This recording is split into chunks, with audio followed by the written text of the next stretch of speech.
Ayan po mga kapita, isa kong magandang oras po sa lahat. Welcome po sa aking channel. Nako, eto maganda kong pag-usapan po at diskusyonan po mga kabida po. Nagpasa rin po ito kong si US State Department Secretary Marco Rubio po mga kabida sa ginawa po ng International Criminal Court dito kay dating Pangulong Rodrigo Roa Duterte mga kabida. Tinawag pa po niya ito ICC na illegitimate court mga kabida. Dahil nangingialam po ito sa mga bansang hindi na po kasapi po ng kanilang korte, mga kabida. Although wala naman pong binanggit po si Rubio, pero malinaw po na kanyang pinatutungkulan dito mga kabida, yung ginawa po ng ICC kay dating Pangulong Rodrigo Roa Duterte na pinadakip at dinala sa The Hague mga kabida. Kahit na po wala naman pong jurisdiction po itong ICC sa Pilipinas, considering ang Pilipinas po ay umalis po sa poder po ng ICC noong 2019 mga kapita. Ginawa na lang nila yung rason na meron daw residual obligation itong Pilipinas mga kapita nung time na miyembro pa po ang Pilipinas sa International Criminal Court. Kaya yun, nagkaroon daw sila ng jurisdiction po doon mga kapita po.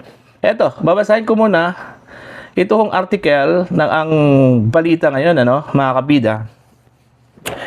Maring kinwestiyon ni US Secretary of State Marco Rubio ang pagiging lehitimo ng International Criminal Court or ICC. Iginiit na hindi nito dapat usigin ang mga mamamayan ng mga bansang hindi kasapi ng tribunal. Ayon kay Rubio, the International Criminal Court is an illegitimate international organization that claims even if you are not a member of that court, that they can come after you. Ang ICC ay hindi isang lehitimong international na organisasyon na inaangkin na maaari nitong habulin ang isang tao kahit hindi na miyembro ng korte ang kanyang bansa. Ito yung nangyari po kay dating Pangulong Rodrigo Roa Duterte, mga kabida. Umalis po ang Pilipinas noong 2019, okay? Pero naglabas ng arrest warrant, mga kabida, itong ICC noong 2025. At inaresto po, mga kabida, sa tulong po ng mga otoridad ng Pilipinas, ito si dating Pangulong Duterte noong March 11, 2025. Okay? At nung araw na yon, dinala po itong si Digong mga kabida sa The Hague, sa International Criminal Court. At doon po ikinulong. Yun yung ibig sabihin po mga kabida ni Rubio na hinahabol pa rin ng ICC itong mga bansa po na hindi na po kasapi po nila, mga kabida. Okay? Dinadakip yung leader ng bansang yon, katulad na lang po kay Digong, po. So, doon pa lang, makikita mo na hindi na po tumupad sa mandato po mga kabida ng International Criminal Court ito pong ICC. Okay? Dahil yun nga supposedly sila po ay mayroon pong karapatan dun lang po sa kanila pong mga miyembro. Yung mga member states mga kabida na pumirma dun sa Rome Statute, Pero outside that, wala na po silang jurisdiction po, mga kabida.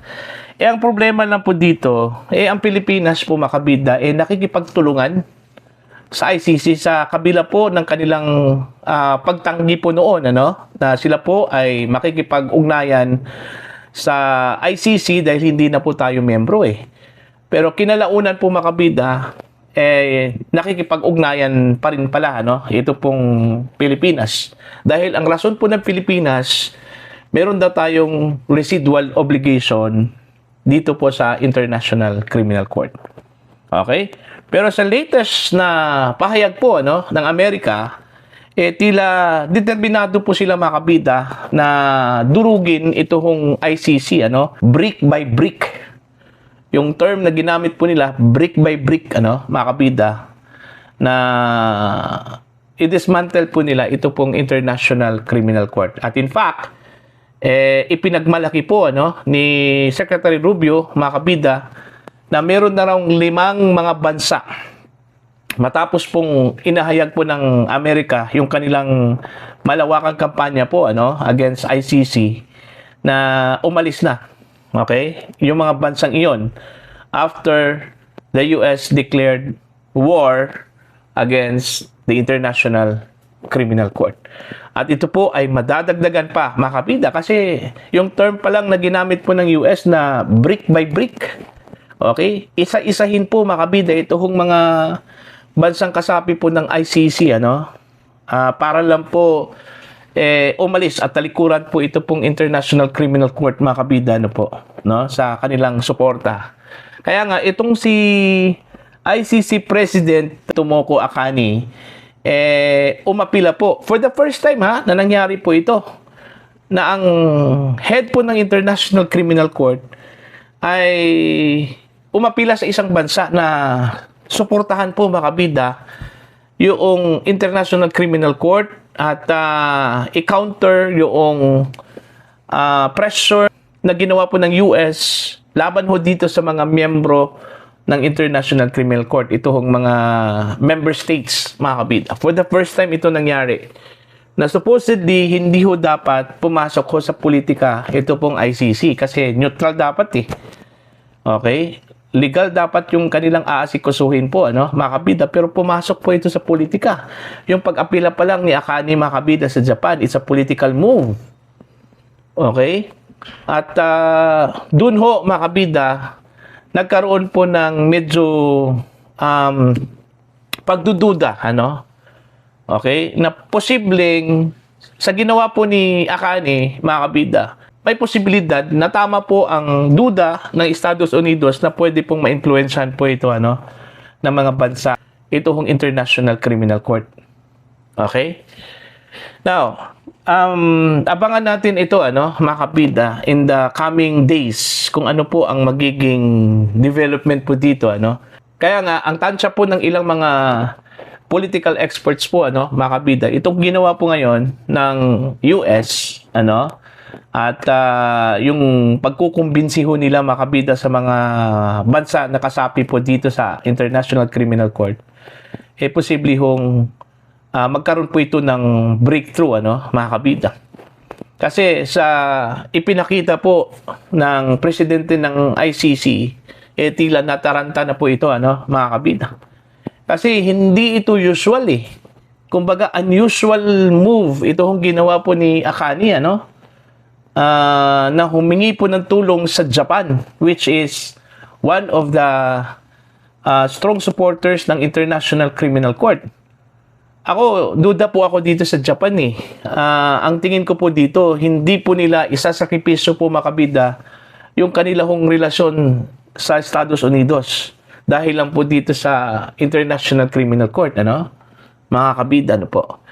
So, posible hong magkaroon po ng balancing choice ito hong Japan, mga kabida, kung sino po ang papaboran po nila, ito hong ICC o ito pong US po, na in terms of trade and commerce, armaments, napakalaking tulong po ito hong US, sa Japan, mga kabida. So, titingnan natin to, kung hanggang kailan po tatagal ito pong International Criminal Court. Dito pa lang sa binanggit po ni Rubio, mga kabida, na tila pasaring po niya sa ICC, patungkol po kay Digong, nagkakaroon po ngayon ng pag-asa itong mga taga-suporta po ni Digong, mga kabida, na makakalabas ito si dating Pangulong Rodrigo Roa Duterte sa lalong madaling panahon, mga kabida, po. Lalong-lalo na po kung ito pong ICC po ay tuluyan na pong mawasak po, mga kabida.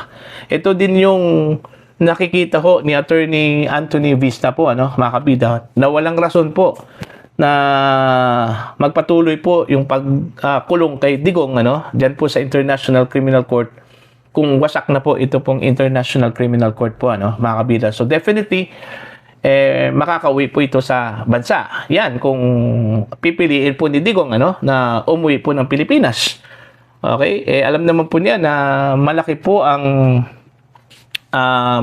banta po sa kanyang buhay, ano, mga kabida, kung sakali man po uuwi po siya ng Pilipinas dahil syempre naman kaya nga siya dinala po sa dahig kasi ayaw na po ng mga opisyal po, ano, mga kabida, na mananatili ho siya dito sa Pilipinas dahil threat po ito kung si Digong sa gobyernong ito, ano, mga kabida, ano po. Okay?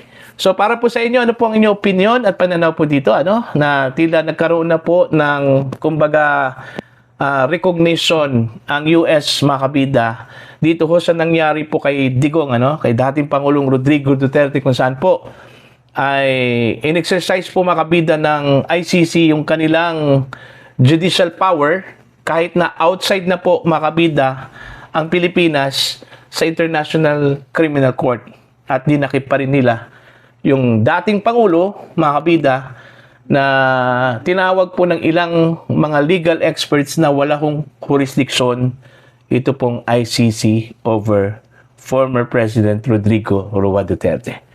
Please comment down. Sa mga hindi pa po subscriber po sa aking channel, please subscribe. Just click the subscribe button, click the notification bell, click all para updated po kayo, mga kabida, sa aking mga uploads. Maraming salamat po sa inyo lahat.